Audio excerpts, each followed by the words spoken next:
所依，这才是他们的真正目的。将巨兽不是被我夺舍，攻击，快！三大天风秘法之强化。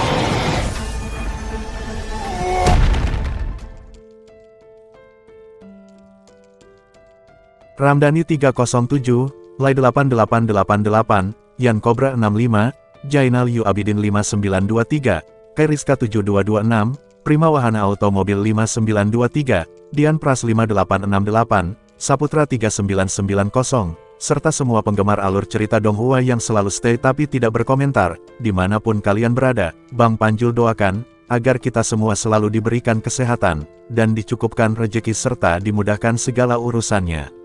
Yang mana pada pembahasan kali ini, Bang Panjul akan kembali membawakan spoiler, atau bocoran Donghua Swallowed Star, part 231. Dan biar nggak kelamaan openingnya, segera siapkan headset kopi dan cemilan, serta carilah posisi rebahan yang paling nyaman, dan yuk, mari sama-sama kita sebutkan kata kuncinya. 3, 2, 1, gasken!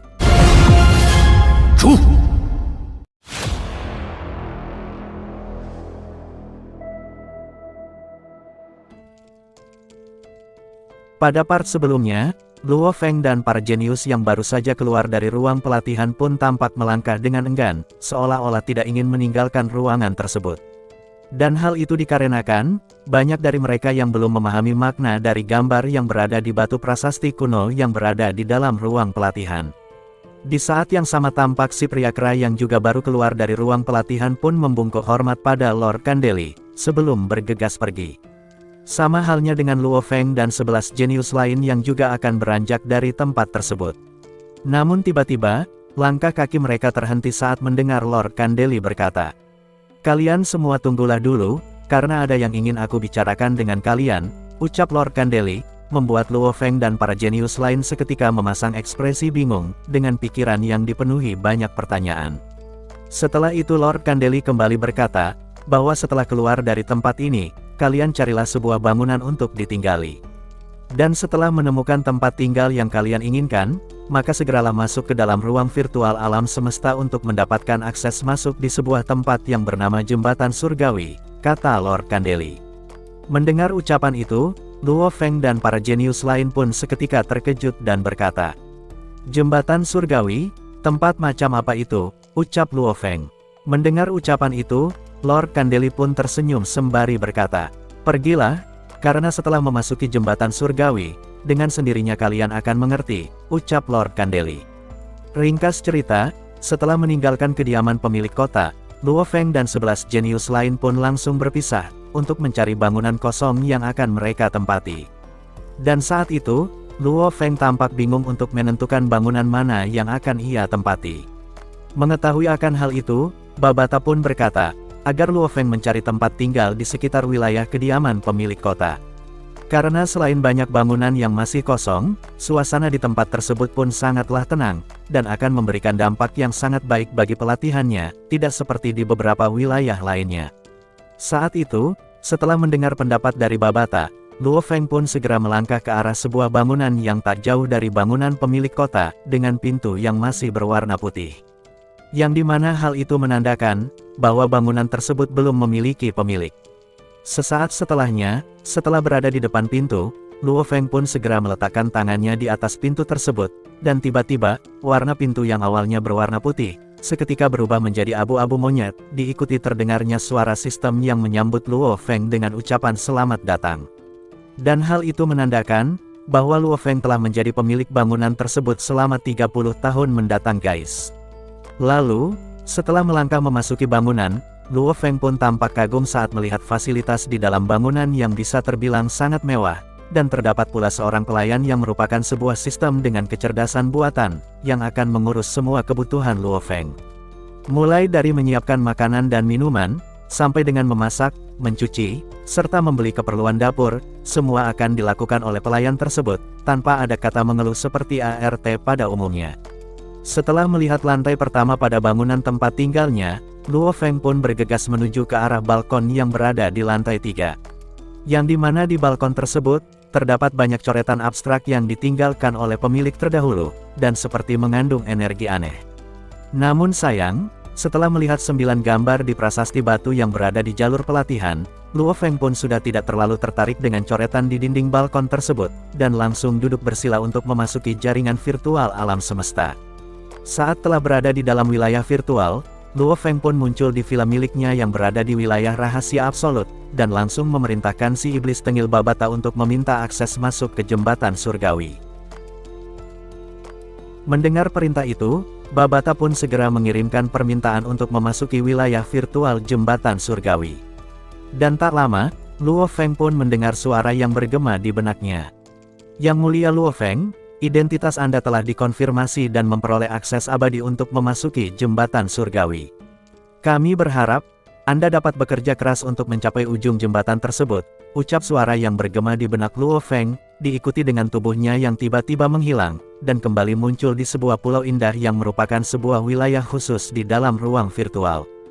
Di mana gambaran dari wilayah itu sendiri berupa lautan tak berujung, dengan sebuah pulau yang sangat indah.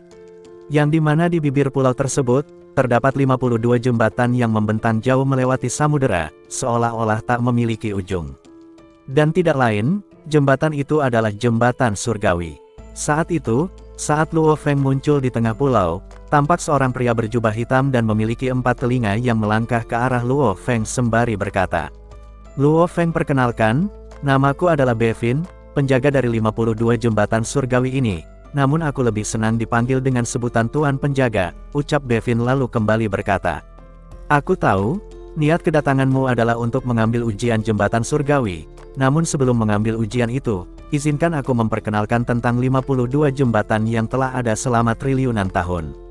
Yang dimana 52 jembatan ini memiliki 27 level yang berbeda, dan jika kau berhasil menyelesaikan level pertama, maka kau akan diberikan kesempatan selama 7 hari untuk memasuki jalur pelatihan, begitupun dengan level-level berikutnya. Yang jika kau berhasil melewatinya, maka kau akan diberikan lagi waktu tambahan selama 7 hari, untuk memahami gambaran di dalam jalur pelatihan, ucap Bevin. Mendengar ucapan itu, Luo Feng pun kembali teringat dengan si pria kera yang diberikan kesempatan oleh Tuan Kandeli untuk memasuki jalur pelatihan. Oh, rupanya ini alasannya, hingga si pria kera sebelumnya bisa kembali memasuki jalur pelatihan untuk memahami gambaran yang terukir di sekitar prasasti batu, gumam Luo Feng. Di sela itu Bevin kembali berkata, selain mendapatkan kesempatan tambahan, jembatan ini pun digunakan untuk melatih para jenius yang akan memasuki 52 sekte di dalam wilayah semesta primitif. Contohnya adalah dirimu yang mengambil jalur pelatihan 9 kekacauan alam semesta, yang otomatis, kau adalah bagian dari sekte 9 kekacauan alam semesta. Dan semakin tinggi level yang kau lewati, maka tingkat pemahamanmu tentang jalur pelatihan 9 kekacauan alam semesta pun akan semakin meningkat. Namun demikian, tantangan yang kau hadapi pun akan semakin sulit. Karena pada dasarnya, tujuan utama dibuatnya jembatan surgawi ini adalah untuk melatih para jenius berbakat. Dan dengan kemampuanmu saat ini, aku pastikan, kau tak akan mampu untuk melewati level pertama, ucap Bevin. Mendengar ucapan itu, Luo Feng mengerutkan keningnya sembari berkata, apakah sesulit itu? Tanya Luo Feng. Mendengar pertanyaan itu, Bevin pun tersenyum dan berkata, ya, memang tantangan untuk melewati jembatan surgawi sangatlah sulit, bahkan para pejuang abadi yang memiliki kekuatan normal pun, hanya mampu mencapai level 10, apalagi untuk pemula sepertimu. Tapi walaupun kata-kataku ini terdengar kasar dan seolah-olah untuk menjatuhkan semangatmu, namun, kau harus bekerja keras. Karena jika kau berhasil sampai pada level 18, maka kau akan menerima hak sebagai anggota abadi di kota kekacauan, dan tidak memerlukan slot ataupun tiket untuk memasuki wilayah semesta primitif, ucap Bevin, membuat mata Luo Feng kembali memancarkan aura penuh semangat. Di sela itu Bevin berkata, kamu pergilah, dan taklukkanlah tantangan di jembatan surgawi, karena sebelumnya ada 12 jenius yang memasuki jembatan surgawi, namun hanya jenius bernama Bolan saja yang berhasil melewati level 1 dan 2, ucap Bevin, yang kembali membuat Luo Feng terperangah kaget. Apa? Si Dewa Kematian Bolan telah berhasil melewati 2 level sekaligus, tanya Luo Feng dengan mata yang terbuka lebar. Mendengar ucapan itu Bevin pun berkata, ya benar, jenius bernama Bolan itu memang sangatlah kuat, karena bisa melewati 2 level pertama jembatan surgawi. Dan dengan demikian, dia pun otomatis memperoleh 2 kesempatan ekstra untuk memasuki jalur pelatihan, ucap Bevin. Mendengar ucapan itu, Luo Feng pun seolah-olah merasakan tekanan ekstrim, dan segera bergegas memasuki jembatan surgawi yang terbentang jauh melewati lautan bergelombang, dengan kabut putih yang menyelimuti. Saat itu, saat Luo Feng tengah memasuki jembatan surgawi, tiba-tiba terdengar Babata berkata, "Luo Feng, kita baru saja mendapatkan kiriman email yang berasal dari perusahaan virtual." "Apa isi email tersebut?" tanya Luo Feng. Mendengar ucapan itu Babata pun berkata, "Isi pesan ini tentang cara untuk mendapatkan poin yang bisa kau tukarkan dengan berbagai item," ucap Babata. Mendengar kata poin, mata Luo Feng seketika berbinar, karena di wilayah semesta primitif, poin adalah satu-satunya alat untuk melakukan pertukaran. Seperti halnya saat baru menjadi anggota wilayah rahasia absolut, yang dimana saat itu, Luo Feng diberikan 10.000 poin oleh pihak perusahaan virtual, dan telah ia tukarkan dengan beberapa harta karun berupa 1 set teknik ilusi, dan juga alat pertempuran seperti pedang dan perisai. Yang dimana item-item ini sendiri, akan sangat mustahil didapatkan di luar wilayah semesta primitif.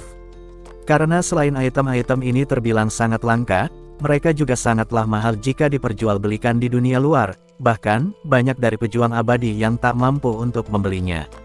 Menyadari betapa berharganya poin tersebut, Luo Feng pun meminta pada Babata untuk memberitahukan padanya cara mendapatkan poin tersebut. Mendengar ucapan itu, Babata pun berkata, bahwa untuk mendapatkan poin, Luo Feng harus menyelesaikan tantangan yang berada di jembatan surgawi. Yang dimana jika Luo Feng berhasil melewati level pertama, maka ia akan mendapatkan 100 poin. Dan jika dia berhasil melewati level kedua, maka ia akan mendapatkan 200 poin. Sedangkan untuk level ketiga, jika Luo Feng berhasil melewatinya, maka ia akan mendapatkan 400 poin tambahan, dan begitu pun dengan level berikutnya. Yang dimana semakin tinggi level yang diselesaikan, maka akan semakin tinggi pula poin yang akan didapatkan. Namun tentunya, tantangan yang dihadapi pun akan semakin sulit. Selain itu Babata juga mengatakan, bahwa jika Luo Feng berhasil menyelesaikan setiap level dalam kurun waktu kurang dari 30 tahun, maka pihak perusahaan virtual akan memberikan penghargaan khusus bagi seorang jenius muda yang berhasil melewati tantangan tersebut, berupa 10 kali kelipatan dari poin yang akan didapatkan dalam tiap-tiap level. Misalnya, jika Luo Feng berhasil melewati level pertama sebelum 30 tahun yang merupakan waktu tinggalnya di wilayah semesta primitif, maka 100 poin yang ia dapatkan akan dikalikan 10, menjadi 1000 poin, dan begitu pun dengan level-level berikutnya, yang juga akan dikalikan 10. Setelah menjelaskan hal tersebut, Babata kembali berkata, bahwa sepertinya, tantangan yang berada di jembatan surgawi ini tidaklah sederhana, karena faktanya, kelipatan poin yang diberikan itu adalah bentuk support dan dukungan dari pihak perusahaan virtual, agar para jenius muda dapat bekerja lebih keras untuk menyelesaikan tantangan. Mendengar penjelasan itu, Luo Feng pun berkata, bahwa sesulit apapun tantangan itu, ia akan berusaha keras untuk menaklukkannya, ucap Luo Feng, lalu melesat terbang mengikuti jalur jembatan tersebut. Di sisi lain, tepatnya di dalam pagoda 9 tingkat yang berbeda di kota utama kekacauan, tampak seorang wanita dengan tubuh bagian bawah yang menyerupai ular dan diketahui bernama Wuni, dengan julukan si Kaisar Kabut Hitam, yang saat itu sedang berdiskusi dengan seorang pria kera yang mengenakan baju pertempuran berwarna emas, yang dipanggil dengan sebutan Kaisar Yan. Saat itu si wanita ular berkata, "Kaisar Yan, sebelumnya kau tak pernah tertarik dengan jenius muda yang memasuki kota kekacauan, apalagi sampai ingin melatih mereka. Dan di antara pemimpin utama Sekte 9 Kekacauan Alam Semesta, kau adalah yang terkuat, jadi untuk apa kau merepotkan dirimu melatih para jenius muda itu," ucap Wuni. Mendengar ucapan itu, Kaisar Yan pun tertawa sembari berkata, "Wuni, dalam angkatan ini terdapat 12 jenius yang memilih jalur pelatihan 9 kekacauan alam semesta, jadi kau ikutlah denganku, karena mungkin saja aku bisa mendapatkan bibit yang bagus di antara 12 jenius itu," ucap Kaisar Yan. Mendengar ucapan itu Wuni pun berkata, "Kaisar Yan, kau dan aku berasal dari organisasi yang berbeda, kau adalah anggota internal perusahaan virtual alam semesta, sedangkan aku adalah anggota dari dojo kapak besar, jadi apa hubungannya denganku," ucap Wuni yang tampak acuh tak acuh.